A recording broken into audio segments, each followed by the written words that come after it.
goofy things. You know what these are? Just making sure. All right. You get me my slides up here? Slide man. Thank you. How many of you think that Snapchat is for sending dirty messages and pictures? Till today. Good. Just making sure.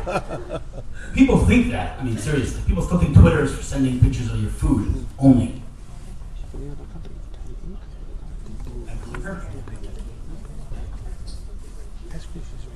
All right, we're going to talk a little bit about Snapchat and branding in 2016. So, like 3 people raised their hand here as people who are active on Snapchat, and that is very unfortunate. Before I start, yesterday I was at the Mobile Monetization Summit, and I'd already sent in my slides. So what I'm telling you now is actually based on a presentation that Eden Shochat gave yesterday. Eden Shochat, if you guys don't know, is one of the top VCs in Israel. And he spoke at this conference yesterday. He said that the metrics of Snapchat show that Facebook has 1.7 billion users. Snapchat has like 180 million, right? It's completely disproportionate. There's no comparison. But the video engagement on these platforms, identical. So that just gives you, just sort of context of how big Snapchat is right now. And their numbers are completely off the charts. By the way, Twitter, how many people here are active on Twitter? How many people, keep your hand up in the air, how many of you said in the beginning, Twitter's stupid, I'll never be on Twitter? So many people, right? We all said that. And yet we all joined, and we know today that Twitter has created revolutions in the world. And I want to tell you, and I'm going to jump to the end of this presentation, that hopefully at the end of this presentation, a few more of you will be on Snapchat and gain some serious traction from this platform, because it's really a phenomenon. So we're going to talk a little bit about branding in general. Love the Old Spice guy. I meet a lot of startups, and there's really no rules for startups that apply across the board except for 2, in my opinion. The first one is the home run rule. If you're a startup and you're raising money, or if you're pitching the press, or whoever you're talking to, you need to have a home run. So if you come to me as an investor and you say to me, here's my product, and I open it and I look like, it looks okay, then I'm probably not going to write a check, right? But if I open the product and I'm like, wow, this is the most beautiful product I've ever seen, there's your home run right there. But if my product looks okay, and the guy who built Gmail is on my team, then my team is my home run, right? And if I don't have a great product or a great team, but I have 150,000 users in 2 weeks, that's my home run. Or if I have amazing technology, something has to be a home run. If you have 3 triples, nobody's writing a check. That's rule number 1. Rule number 2 is the head nod rule. Whoever you're sitting with, whoever your audience is, get them to nod their head in the first 10 seconds. So how do you do that? The art of the story. So if I'm building a low-energy Bluetooth chip to track my suitcase in the airport, let's say, or a wearable device for kids so that I don't lose my kid, you could say that and put the person you're speaking to sleep. Or you can say, you remember how you landed in the airport yesterday and you were afraid you were going to lose your suitcase? Like many of you are doing, he's nodding his head. And then you say, well, I cracked that. And that's your pitch. That's your story. Then you talk about your go-to-market, then you talk about how much money you need, then you talk about many things. But first of all, get me to nod my head. Get me to identify with the pain point that you're solving. And we're going to, talk a little bit about Snapchat afterwards, but I need you to understand the fundamentals of pitching, branding in terms of startups, right? You need to tell a story. Now, a little, teaser. Think about Snapchat's main feature. Nobody? Stories, right?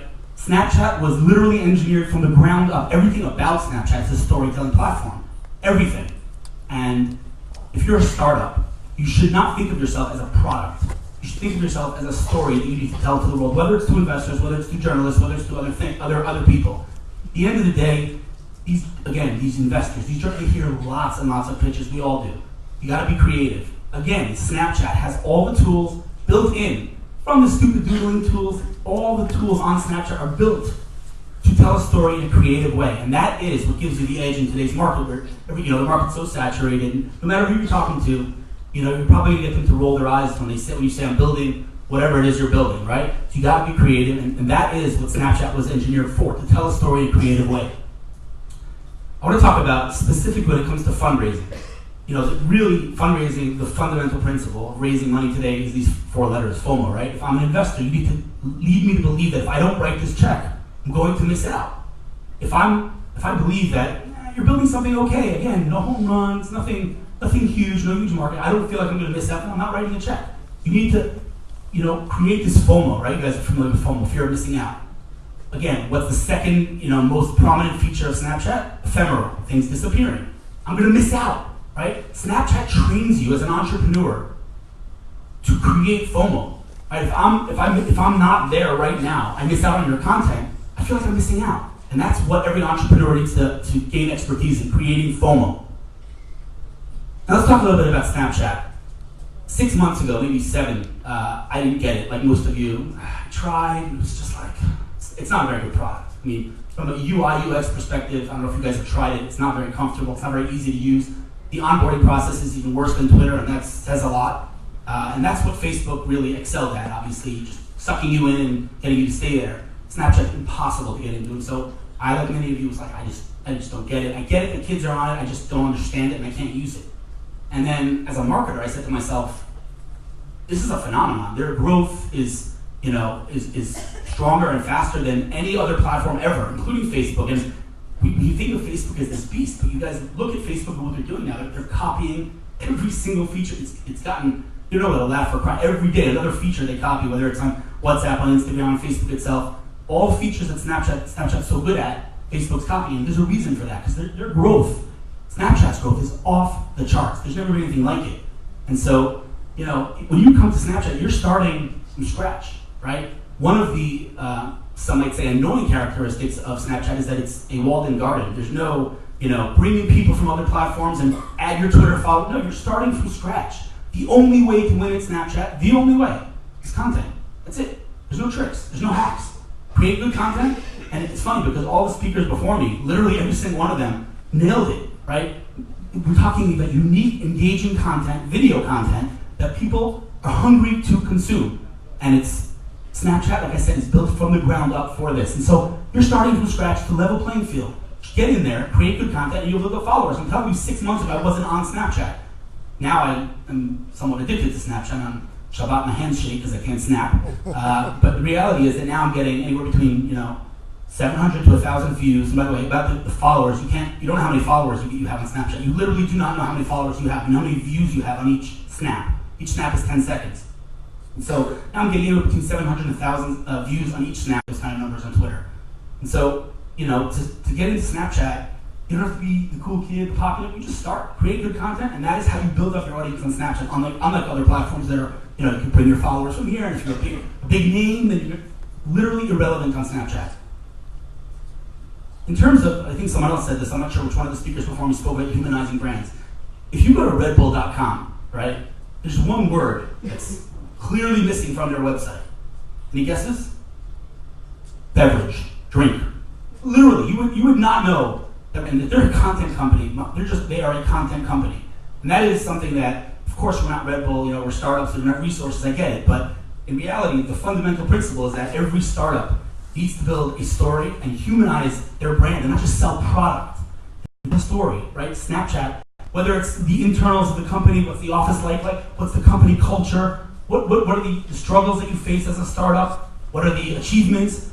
This is the platform to tell that story and to humanize your brand. You're not just a brand with a product, you're not just a product, you should be a face that people can interact with and feel something about. And at the end of the day, that is marketing, right? Making someone's heart beat. You can't do that by selling product or by having a billboard. It just doesn't work anymore. I'm not saying, you know, old school marketing, there's no room for it, there's no place for it in the world, there is. But at the end of the day, what works today is humanizing brands, and Snapchat excels at that.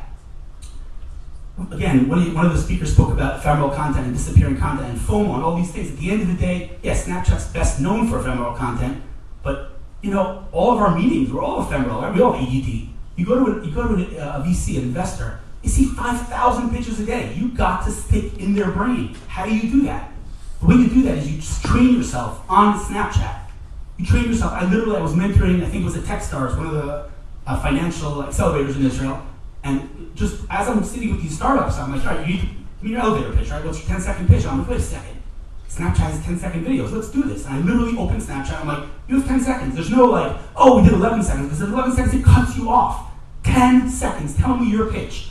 You have to be able to tell that pitch in 10 seconds and make it stick with you because it's ephemeral. We're all ephemeral. We're all, literally, every single one of us is ADD in one way or another. It's the truth. It's the sad truth, but it is the truth. So, again, Snapchat trains you to be able to tell your story in a quick manner that will stick with me and make an impression. You guys are familiar with this you guys are familiar with this quote from Wayne Gretzky, I hope, but if not, Wayne Gretzky, the hockey player, so they asked him, how did you become Wayne Gretzky? He said, everyone else is skating to where the puck is going, right? I'm skating to where the puck is right now. I'm skating to where the puck is going. The reality is that, like we said at the beginning, we all said Twitter and 140 characters and short pictures and I'm going to the bathroom. Nobody cares. The reality is that now, all these years later, despite their stock price, this is a platform that is significant and has literally created revolutions in the world. I don't think anybody today can say that Twitter is stupid. And if you do think that, then come talk to me afterwards. But Twitter is a very, very significant platform, and I can tell you that any PR I've ever done, tons of activity on the marketing front has been done on Twitter. Twitter is amazing for building, relationships, really meaningful relationships.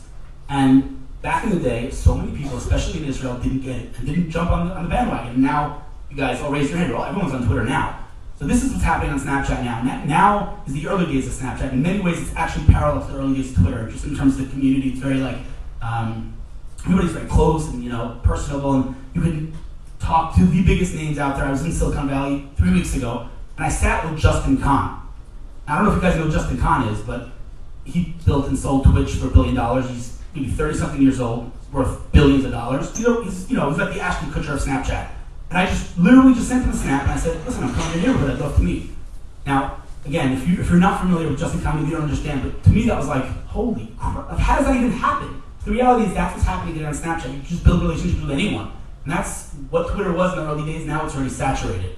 But you need to skate to where the puck is going. As marketers, you need to think, where's the market going? What's going to be the next big thing? And Facebook knows it. Twitter, everyone's scared of Snapchat, and there's a reason for that.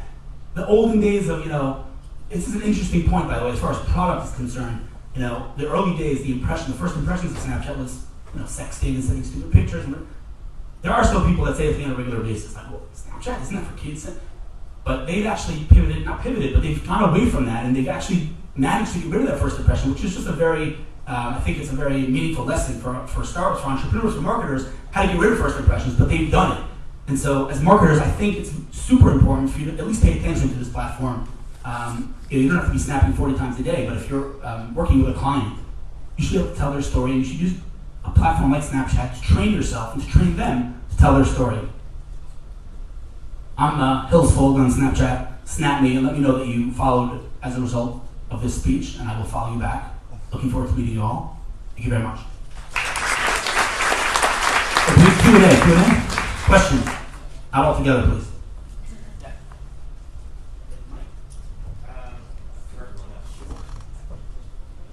Thank you, big fan.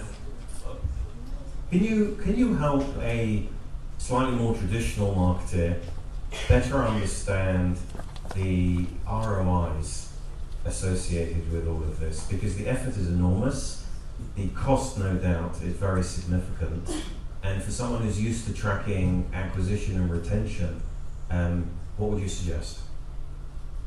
This is going to be a little bit cliche to some of you. Raise your hand if you have heard of Gary Vaynerchuk. Raise your hand if you've heard the ROI of your mother thing. Okay, I'm going to say it, because only a few people raise their hand. So Gary Vaynerchuk, if you guys don't know, is, I guess, one of the top marketers in the world. He's a big guy, a lot of followers, makes a lot of noise. He's just inspiring. So real quick, he opened up a wine store on YouTube, wine library. He brought his father's wine store to $80 million revenue in a few years. And after he did that, he was like kind of the first person to monetize social, right? ROI. So he was at Pepsi one day. He was trying to convince them to hire him for Twitter, to do their Twitter account. And he tells the following story. He said that he was in the room with these top-level Pepsi executives, right? Still a guy, like, selling them on Twitter. And VP of Pepsi says to him, famous question, what's the ROI of social media? She's like, listen, I have $50 million of marketing budget. I can buy billboards, ads to the New York Times, or I can pay you to BS on Twitter all day long. What's the ROI? So he's taking out charts. He's like, not buying it. He's like, brand awareness, brand engagement, all the buzzwords. He's like, I need to sell more Pepsi. What's the ROI, right? You're nodding your head because you get it. We have a bottom line. So he says, I knew that I had 30 seconds to get to the VP of Pepsi. So he goes, I'm going to go for the shock factor. He looks in the eyes of the VP of Pepsi. He says to her, what's the ROI of social media?